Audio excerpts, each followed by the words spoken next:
di mata hukum. Ingat, hei polisi, jangan lagi intimidasi rakyatku. Hei tentara, jangan lagi intimidasi rakyatku. PDI Perjuangan adalah partai sah di Republik ini. Pidato Ketua Umum PDIP Megawati Soekarno Putri kembali menjadi sorotan. Seperti diketahui dalam kampanye akbar Ganjar Pranowo dan Mahfud MD, Megawati memberikan kecaman panas terkait adanya intimidasi dari aparat TNI Polri. Kecaman tersebut kemudian dibalas oleh dua jenderal TNI, yakni mantan Kasat Jenderal Dudung Abdurrahman dan Kasat Jenderal Maruli Simanjuntak. Jenderal Dudung membantah adanya ketidaknetralan yang dilakukan oleh TNI Polri. Menurut Jenderal Dudung, jika ada anggota yang berbuat tidak netral, maka pimpinan TNI Polri pasti akan memberikan tindakan tegas. Jenderal Dudung menilai pernyataan Megawati merupakan tuduhan tak berdasar dan tendensius. Ia kemudian membalas Megawati dengan mengingatkan agar isu ketidaknetralan seharusnya disampaikan kepada Badan Intelijen Negara atau BIN. Pasalnya, sempat ada isu temuan fakta integritas memenangkan Ganjar yang diduga ditandatangani Kabinda Papua Barat. Sementara Jenderal Maruli meminta agar Megawati melaporkan jika ada tindakan intimidasi. Jenderal Maruli menjamin jika ada laporan yang masuk, TNI akan sigap untuk menindaklanjuti. Ia juga menuntut adanya bukti berupa suara, foto, ataupun aksi untuk membuktikan tindakan intimidasi yang disampaikan Megawati. Jenderal Maruli menegaskan TNI akan merespon aduan terkait pelanggaran netralitas prajuritnya selama tahun politik. Banyak guru besar di Indonesia makin gencar mengkritik Presiden Joko Widodo. Seniman Butet Kertarejasa menanggapi ramainya kritikan yang dilontarkan para akademisi terhadap Jokowi. Menurut Butet, kritikan tersebut merupakan tanda cinta terhadap Jokowi. Pernyataan itu disampaikan Butet pada Senin 5 Februari di Media Center TPN Ganjar Mahfud. Butet memperingatkan agar Jokowi tidak keras kepala mengkhianati konstitusi dan tunduk pada demokrasi. Seniman asal Yogyakarta itu mengatakan jika Jokowi tidak tunduk pada demokrasi, maka secara posisi dirinya berlawanan dengan presiden. Sebelumnya, sikap pernyataan akademisi dimulai dari Civitas Academica Universitas Gadjah Mada pada 31 Januari 2024 lalu. Kritikan terhadap Jokowi kemudian dilakukan oleh Universitas Islam Indonesia, Universitas Indonesia, dan diikuti beberapa kampus lainnya. Sejumlah akademisi dari berbagai perguruan tinggi di Indonesia mengkritik Presiden Jokowi. Mereka mengkritik penyelenggaraan demokrasi pemerintah Presiden Jokowi. Atas hal itu, Wakil Presiden Ma'ruf Amin mengambil sikap menanggapi kritikan tersebut. Ma'ruf Amin mengatakan kritik yang muncul dari para akademisi merupakan bagian dari dinamika politik menjelang pemilu 2024.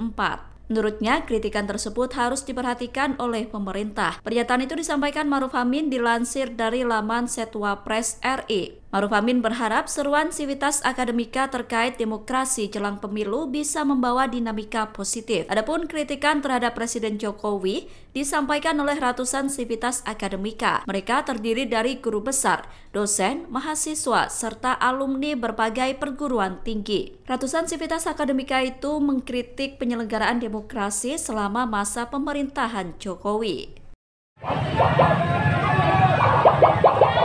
Buntut tangani kasus ibu negara Iriana Joko Widodo mengacungkan 2 jari dari dalam mobil kepresidenan, kini Ketua Bawaslu terancam dilaporkan. Ketua Bawaslu Rahmat Bagja bakal dilaporkan ke Dewan Kehormatan Penyelenggara Pemilu atau DKPP.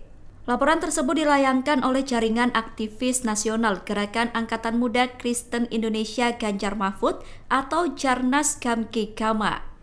Kabar itu dikonfirmasi oleh Ketua Jarnas Gamki Kama, Rapen Sinaga, Selasa 6 Februari.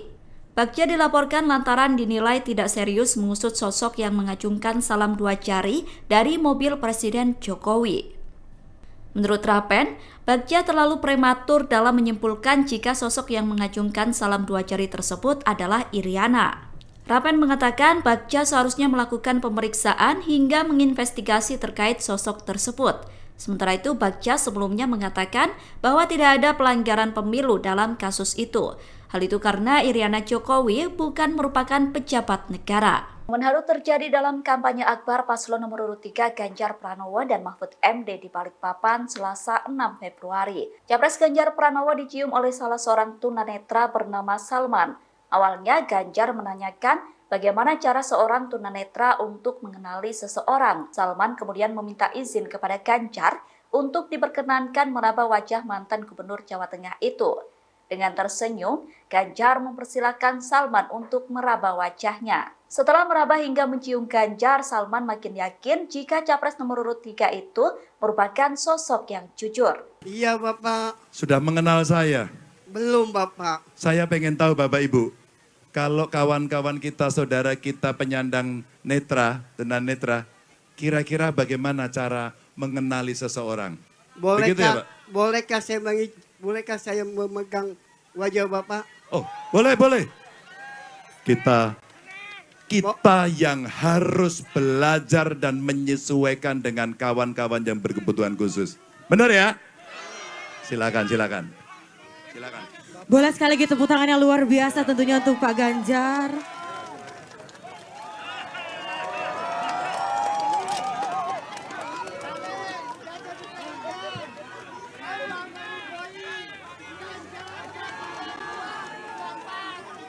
Bisikan Pak harapan Bapak.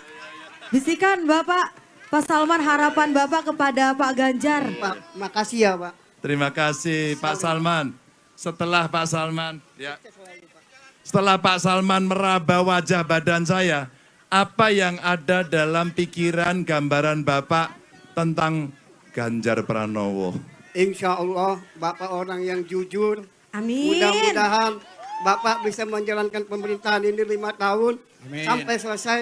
Lanjut lagi ke selanjutnya 10 tahun. Amin. Ini harapan saya Pak. Tapi selalu buat Pak Ganjar. Ya, tapi setelah meraba wajah saya, rambut saya, badan saya, yang dibayangkan apa Pak Salman? Yang saya bayangkan Bapak ini istilahnya sudah profesional. Cukup ganteng, rambutnya bagus. Ya.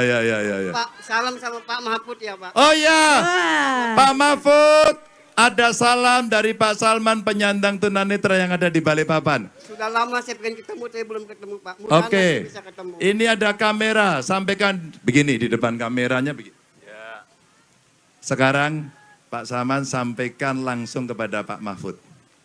Assalamualaikum warahmatullahi wabarakatuh. Pak Mahfud, saya sering dengar suara Bapak, tapi belum pernah ketemu Bapak. Mudah-mudahan Bapak ada nanti di Balikpapan bisa ketemu saya.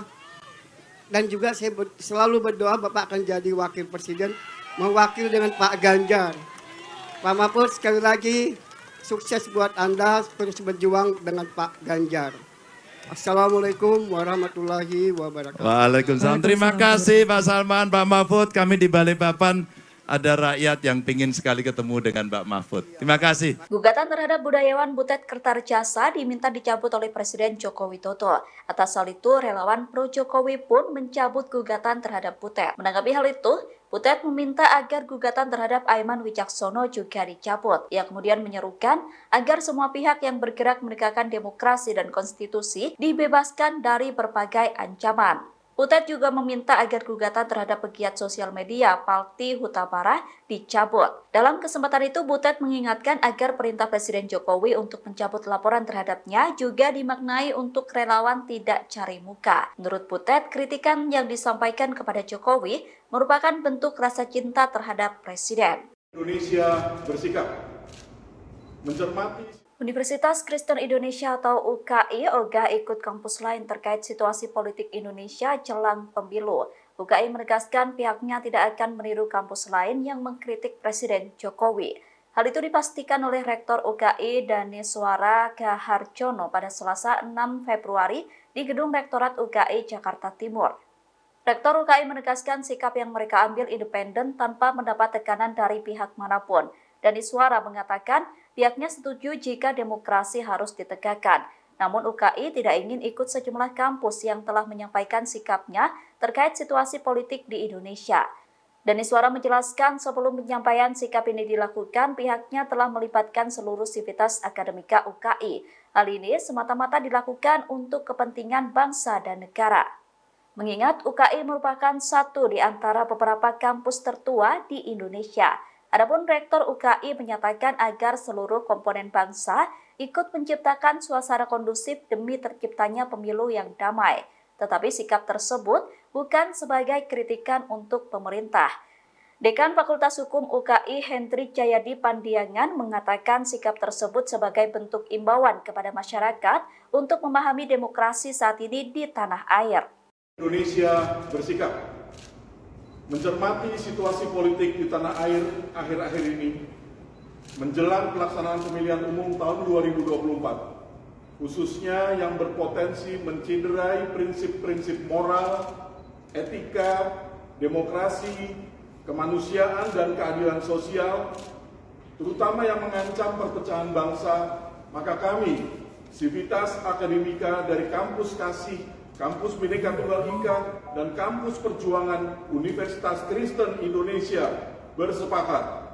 1. Menyerukan kepada seluruh komponen bangsa untuk ikut menciptakan suasana kondusif dalam pemilihan umum yang damai, guna menentukan pemimpin bangsa Indonesia 5 tahun ke depan dengan menjunjung tinggi nilai-nilai persatuan dan kesatuan bangsa. 2. Mengimbau pejabat penyelenggara negara, aparatur sipil negara, Tentara Nasional Indonesia, kepolisian untuk selalu menjunjung tinggi sumpah jabatan, etika, moral, serta mengutamakan kepentingan bangsa di atas kepentingan pribadi atau kelompok atau golongan atau partai politik tertentu. 3. Mendesak dihentikannya segala bentuk tindakan intervensi serta tindakan yang mengekang dan menindas kebebasan berekspresi dalam pelaksanaan pemilihan umum tahun 2024. 4. Mengajak masyarakat dan Sivitas Akademika untuk mendukung pelaksanaan pemilihan umum yang langsung, umum, bebas, dan rahasia atau luber, serta jujur dan adil atau jurdil, demi tegaknya demokrasi dan hukum yang berkeadilan sosial, berdasarkan Pancasila dan Undang-Undang Dasar 1945, serta mementingkan kesejahteraan rakyat, mulai dari persiapan, pelaksanaan hingga pasca pelaksanaan pemungutan suara. Demikianlah seruan ini kami sampaikan seraya memohonkan berkat Tuhan demi keutuhan bangsa dan negara Indonesia. Cawang, 6 Februari 2024. Atas nama Kampus Kasih, Kampus Bhinneka Tunggal Ika, Kampus Perjuangan Universitas Kristen Indonesia, Rektor Universitas Kristen Indonesia, Profesor Dr. Daniswara K. Haryono, SH, MA, MBA. Ketua DPR RI merespon putusan Dewan Kehormatan Penyelenggara Pemilu atau DKPP Republik Indonesia. Sebelumnya, DKPP menyatakan bahwa Ketua KPU Hasyim Asy'ari terbukti melanggar etik. Hasyim melanggar etik karena menerima pendaftaran putra sulung Presiden Jokowi Gibran Rakabuming Raka menjadi cawapres. Akibatnya, Hasyim dijatuhi sanksi berupa peringatan keras terakhir. Menanggapi putusan DKPP itu, Puan Maharani tegas meminta agar putusan itu ditindaklanjuti. Pernyataan itu disampaikan Puan di Gedung DPR RI Senayan, Jakarta, Selasa 6 Februari. Puan meminta agar putusan tersebut ditindaklanjuti sesuai aturan yang berlaku. Adapun dalam putusan DKPP, 6 anggota KPU RI juga turut diberikan sanksi. 6 anggota KPU tersebut diberikan sanksi peringatan keras sama dengan Hasyim Asy'ari. Cawapres nomor urut 3 Mahfud MD memperingatkan Ketua KPU Hasyim Asy'ari bisa diberhentikan dari jabatannya. Menurut Mahfud, Ketua KPU bisa diberhentikan jika kembali dinyatakan melakukan pelanggaran oleh Dewan Kehormatan Penyelenggara Pemilu atau DKPP. Pernyataan itu disampaikan Mahfud MD dalam acara Tabrak Prof di Sleman, Daerah Istimewa Yogyakarta, Senin 5 Februari malam. Adapun dalam putusan terbaru DKPP, Hasyim terbukti melakukan pelanggaran etik karena menerima pendaftaran Gibran Rakabuming sebagai cawapres. Atas hal itu, Hasyim mendapatkan sanksi peringatan keras. Sanksi peringatan keras tersebut merupakan kedua kalinya didapatkan oleh Hasyim. Oleh karena itu, jika Hasyim kembali melanggar etik, maka menurut Mahfud MD, Ketua KPU itu bisa dipecat dari jabatannya. Mahfud mengatakan peringatan itu juga berlaku bagi KPU secara lembaga. Untuk itu, ia meminta agar KPU berhati-hati dalam melangkah. Download Tribun X sekarang, menghadirkan lokal menjadi Indonesia.